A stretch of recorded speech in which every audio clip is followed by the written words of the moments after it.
नमस्कार, स्वागत है आप सभी का। आपके साथ मैं हूं अपर्णा, लेकर आई हूं आप सभी के लिए धनतेरस विशेष। दीपावली 5 त्योहारों की बेला होती है, जिसकी शुरुआत होती है धनतेरस के त्योहार से।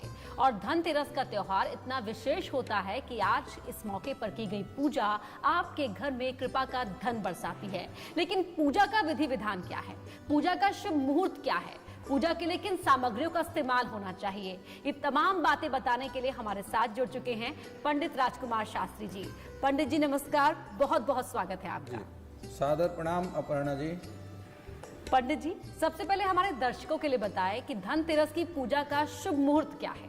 अपर्णा जी, सबसे पहले मैं न्यूज़ 18 के दर्शकों को और धनतेरस की बहुत बहुत शुभकामनाएं देता हूं और हार्दिक शुभकामनाओं के साथ ही मैं आपको बतलाना चाहूँगा कि इस वर्ष जो धनतेरस की पूजा का शुभ मुहूर्त है, सबसे पहले तो खरीदारी करेंगे। खरीदारी के लिए जो नौकरी पेशा वाले लोग हैं, जो सायंकाल में नौकरी में जाते हैं, रात्रि में ड्यूटी करते हैं, ऐसे लोगों के लिए सबसे श्रेष्ठ मुहूर्त अभिजित मुहूर्त है, जो कि 11:30 से आरंभ हो रहा है और 12:30 तक रहेगा। इसलिए मैं बतलाना चाहूँगा कि सायंकाल का जो खरीदारी का शुभ मुहूर्त है वह 6:12 से आरंभ है और 8:23 तक रहेगा। यह सर्वश्रेष्ठ मुहूर्त है। इस मुहूर्त में यदि आप कोई खरीदारी करते हैं, सोना खरीदते हैं, चांदी खरीदते हैं, गऊ खरीदते हैं, बैल खरीदते हैं, कोई मकान प्रॉपर्टी इत्यादि खरीदते हैं, तो वह निश्चित रूप से दुगना अर्थात वृद्धि को प्राप्त होगा। अब मैं आपको बतलाता हूं कि धनतेरस की पूजा का जो शुभ मुहूर्त है, हमारे शास्त्रों में धनतेरस की पूजा के लिए गोधूली वेला सर्वश्रेष्ठ मुहूर्त है। और गोधूली का जो शुभ मुहूर्त है वह इस वर्ष सायंकाल में 6:30 से आरंभ होकर के 7:45 तक रहेगा। यह ऐसा मुहूर्त है जिस समय यदि आप कोई वस्तु ला करके उसका पूजन करते हैं, धनवंतरी का पूजन करते हैं, कुबेर का पूजन चूंकि धनतेरस में किया जाता है, कुबेर का पूजन करते हैं, तो यह एक ऐसा दिन है जिस दिन यमराज का पूजन किया जाता है और वह हमारे द्वारा किए हुए अशुभ कर्मों को क्षमा कर देते हैं। इसलिए यह बहुत आवश्यक है कि इस दिन यमराज का पूजन भी करना चाहिए। अब हम बढ़ते हैं आगे और अब जानते हैं कि सामग्री का इस्तेमाल कौन कौन सा होना चाहिए। जो सामग्री मैं देख भी पा रही हूँ, हमारे दर्शक भी देख पा रहे होंगे, उन सामग्री का महत्व जरा बताएं। जी देखिए अपर्णा जी, मैं आपको बतलाता हूँ कि पूजा में सबसे महत्वपूर्ण ये शंख होता है।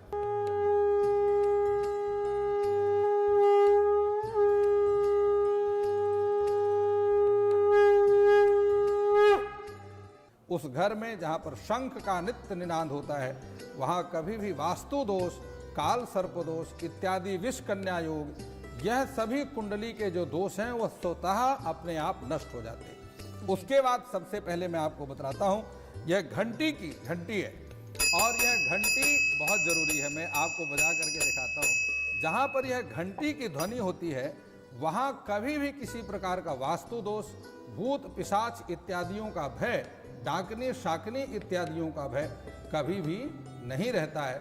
वहाँ निरंतर रिद्धि सिद्धि, शुभ और लाभ का वास हो जाता है। इसके बाद मैं आपको बतलाता हूँ कि सबसे महत्वपूर्ण जो है यह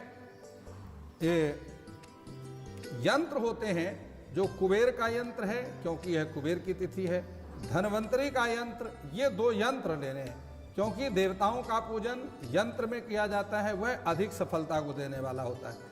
और उस यंत्र की ला करके सबसे पहले स्थापना करनी है। किसी ना किसी कपड़े के ऊपर उसकी स्थापना करनी है। भूमि पर जहाँ पर मूर्ति रखी जाती है, भूमि पर जहाँ पर देवताओं के चित्र रखे जाते हैं, भूमि पर जहाँ पर यंत्र रखे जाते हैं, उस घर का लक्ष्मी त्याग कर देती है। इसलिए कभी भी ऐसी गलतियाँ ना करें। दूसरी बात यह देखिए, मैं आपके कैमरे के माध्यम से दिखाता हूँ, यह कुमकुम है और इस कुमकुम का प्रयोग घर में सुहाग की वृद्धि के लिए स्त्रियों को इसका प्रयोग अवश्य करना चाहिए। यह कुमकुम है। इसके साथ ही मैं आपको बतलाता हूँ, यह ब्रह्म सूत्र है, इसको जनेऊ कहते हैं, जो कि पूजा का विशेष अंग है। बिना जनेऊ धारण किए हुए यज्ञोपवीतम परमं पवित्रं प्रजापतिर्यं सहजं पुरस्तात् आयुषमग्रम प्रतिमं च शुभ्रम यज्ञोपवीतम बलमस्तु तेजः। यज्ञोपवीत धारण करके ही पूजा की जाती है। बिना जनेऊ धारण किए हुए जो पूजा की जाती है वह ब्राह्मण क्षत्रिय वैश्य त्रिवर्ग हैं, उनके द्वारा की गई पूजा सिद्ध नहीं होती। यज्ञोपवीत धारण करने से तेज की वृद्धि होती है और स्वास्थ्य की वृद्धि होती है। जो शुगर पेशेंट हैं, ब्लड प्रेशर के पेशेंट हैं, यह केवल उनको इसलिए है क्योंकि वह जनेऊ धारण नहीं करते हैं। जनेऊ के नियमों का पालन करने से शुगर और ब्लड प्रेशर कभी नहीं होता है। सबसे बड़ी बात आपको मैं बताता हूँ अपर्णा जी, यह कमल के दाने हैं और ये कमल के दाने लक्ष्मी को अत्यंत प्रिय है। इसलिए लक्ष्मी का एक नाम कमला भी है, क्योंकि वह कमल में निवास करती है। कमल का आसन देवी लक्ष्मी का है। इसलिए कमल के दाने यह धन की वृद्धि के लिए, माता लक्ष्मी की प्रसन्नता के लिए, और जो घर व्यापार में धन रुक गया है ऐसे प्रयोगों के लिए कमल के दाने विशेष रूप से प्रयोग किए जाते हैं। आपको मैं बताता हूँ, निरंतर घर में आय का साधन बना रहे, कभी भी किसी प्रकार से आय का स्रोत बंद ना हो जाए, इसके लिए हम धनिया का ये दाने हैं। ये देखिए, इसमें अष्ट सिद्धियों का पूजन किया जाता है, देवी का अंग पूजन किया जाता है। ओम चपलायै नमः, पादौ पूजयामि, चंचलायै नमः, कटिम पूजयामि। ये धनिया का प्रयोग किया जाता है, इससे अष्ट सिद्धियों की घर में वृद्धि होती है। किसी भी प्रकार से यदि घर में भूत प्रेत आदि की बाधाएं हैं या बाहरी हवाओं का निरंतर घर में बहुत ज़्यादा वास हो चुका है, ऐसे के लिए यह सभी शत्रुओं का नाश करने के लिए सरसों का प्रयोग किया जाता है और इसके द्वारा हम दिगन्यास करते हैं। और ओम प्राच्यै नमः, ओम अवाच्यै नमः, ओम प्रतीच्यै नमः, ओम उदीच्यै नमः, इस प्रकार से 4 मंत्रों के द्वारा हम चारों दिशाओं को बांध देते हैं और इसके प्रयोग से घर में किसी प्रकार से बाहरी हवाएं, भूत प्रेत, पिशाचिनी, डाकिनी इत्यादि के प्रवेश का भय नहीं रहता हुआ, किसी के द्वारा किया कराया भी घर में प्रवेश नहीं करता। सबसे बड़ी बात, शत्रु नाश के लिए ये देखिए हम हल्दी का प्रयोग करते हैं। यह हल्दी ऐसी है जो कि इसका प्रयोग करने से शत्रु का भय समाप्त हो जाता है। कोर्ट कचहरी न्यायालय में मन इच्छित फल की सिद्धि होती है, इसके लिए हम हल्दी का प्रयोग करते हैं। इसके साथ ही मैं अपर्णा जी आपको बताता हूँ, ये खील है। घर में संतान का सुख प्राप्त करने के लिए खील और बतासे, देखिए मैं आपको दोनों ही लेकर के हैं, मैया सबको बांट रही है खील बतासे थाली भरकर। तो इस प्रकार से यह खील और बतासे हैं, इससे संतान का सुख व्यक्ति को प्राप्त होता है। भगवान कुबेर का पूजन इससे किया जाता है। आरोग्यता की वृद्धि के लिए धनवंतरी का पूजन किया जाता है, आप सब जानते ही हैं। धनवंतरी स्वयं समुद्र मंथन से के समय अमृत कलश लेकर के निकलते हैं। और अब मैं आपको बतलाता हूँ जो कि लक्ष्मी माता को अत्यंत प्रिय है, यह पंचमेवा, 5 प्रकार के 5 टाइप्स ऑफ ड्राई फ्रूट्स। यह 5 प्रकार के जो पंचमेवा है, यह देवी को प्रसाद के लिए, भोग चढ़ाने के लिए, भोग लगाने के लिए पंचमेवा का प्रयोग किया जाता है। इस पंचमेवा का भोग लगाने से देवी की विशेष कृपा उस साधक को, उस जातक को प्राप्त होती है। और मानसिक प्रसन्नता प्राप्ति के लिए अक्षत आपके सामने रखा हुआ है, ये अक्षत का प्रयोग किया जाता है। सबसे बड़ी बात है आपके सामने यह जो गौरी तिलक मंडल बना हुआ है, यह जो आपके सामने चौकी में, लकड़ी की चौकी के ऊपर सफेद कपड़ा बिछा करके यह जो दालों से आपको बना हुआ दिख रहा है, इसका नाम है गौरी तिलक मंडल। यह लक्ष्मी की प्रसन्नता के लिए इसमें 52 शक्तिपीठों का आवाहन किया जाता है।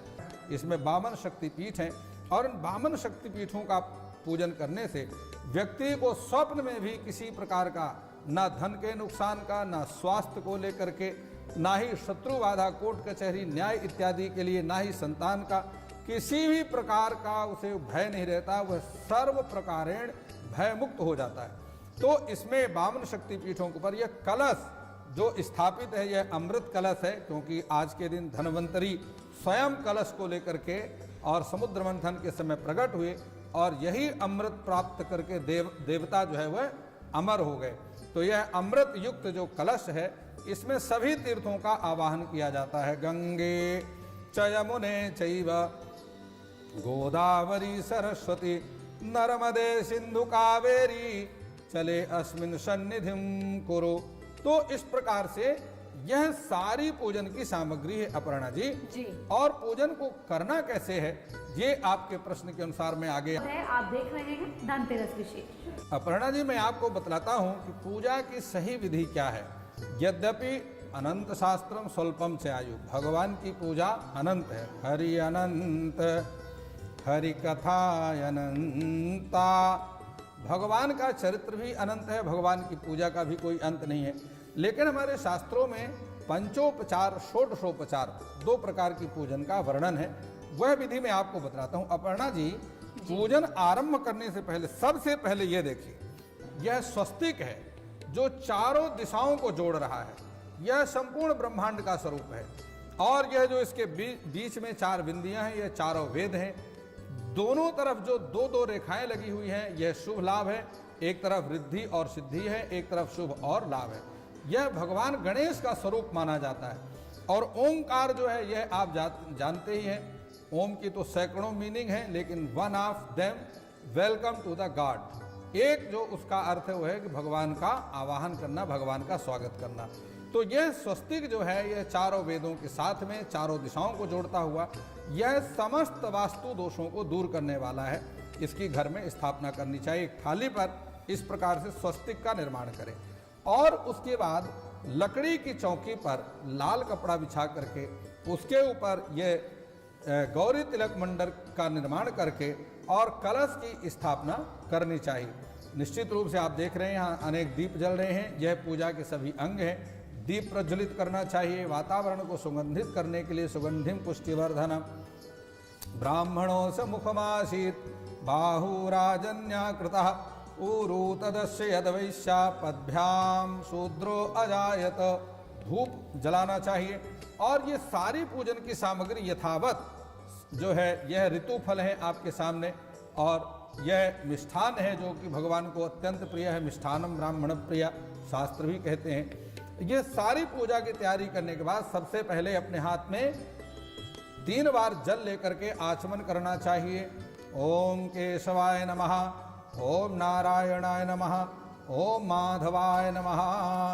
इस प्रकार से आचमन करने के बाद हाथ धो लेना चाहिए।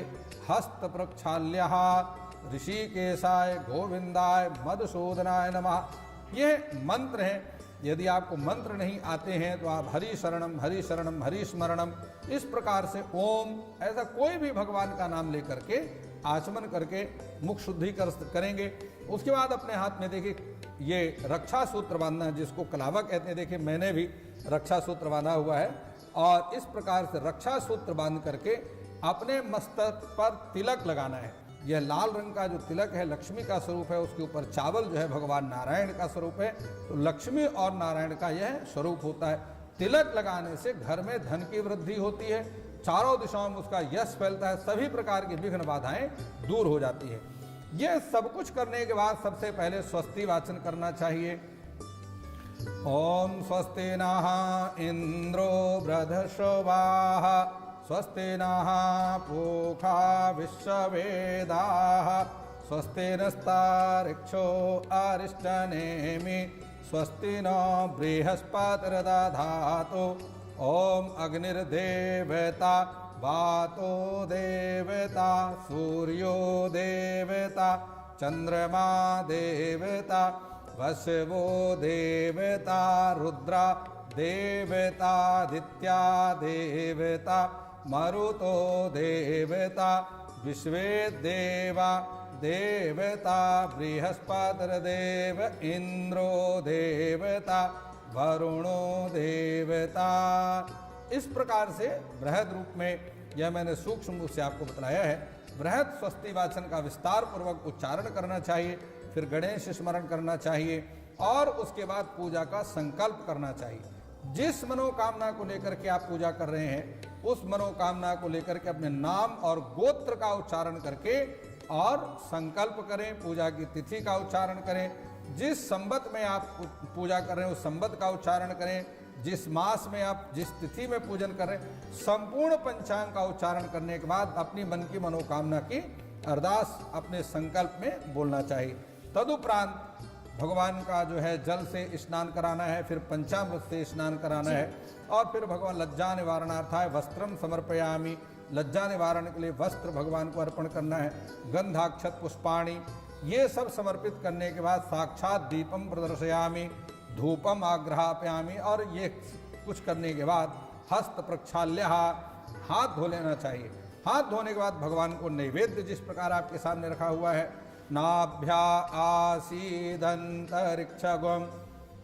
शीर्षणौर्देव सामावर्तेताः पदभ्यां भूमिर्देशाः श्रोत्रांस्तथा लोकान् कल्पयान्, प्राणाय स्वाहा अपानाय स्वाहा व्यानाय स्वाहा समानाय स्वाहा उदानाय स्वाहा, मध्ये मध्ये पानीयम मुखे आचमनीयम उत्तरापोषणम जलम समर्पयामि। इस प्रकार 5 बार जल का छिड़काव करना है, घुमाना है चारों तरफ से। फिर तांबूलम, पान चढ़ाना है, उसके साथ में सुपारी, लौंग, इलायची इत्यादि भगवान को अर्पण करना है। और सबसे अंत में ऋतु फल भगवान को अर्पण करने के उपरांत भगवान से प्रार्थना करना है, जो भी हमने पूजन में किया है, अगर प्रभु कहीं किसी प्रकार से गलती है, त्रुटि है, आप उसको क्षमा करें।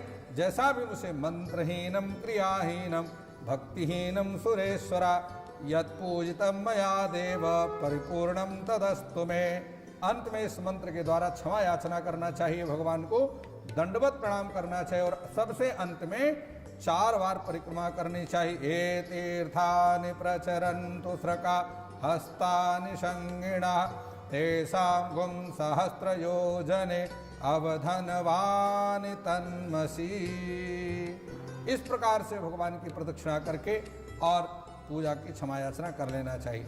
यह भगवान की पंचोपचार पूजन है। अधिक समय है तो षोडशोपचार पूजन करें, और समय नहीं है तो आप मानसिक पूजा करें, लेकिन पूजा करना जरूरी है।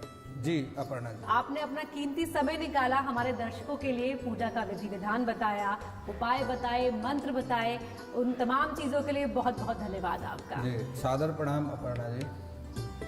तो जाना आपने कि धनतेरस विशेष में आपको किस तरह से धनतेरस के शुभ मौके की पूजा करनी है, किन किन सामग्रियों का इस्तेमाल करना है। कोरोना काल से पूरी दुनिया त्रस्त है और सभी ये उम्मीद कर रहे हैं कि दीपावली के इस त्योहार पर उम्मीदों का एक नया सवेरा हो और जीवन का हर अंधेरा दूर हो। हमारे धनतेरस विशेष में इतना ही। आप सभी को धनतेरस की शुभकामनाएं।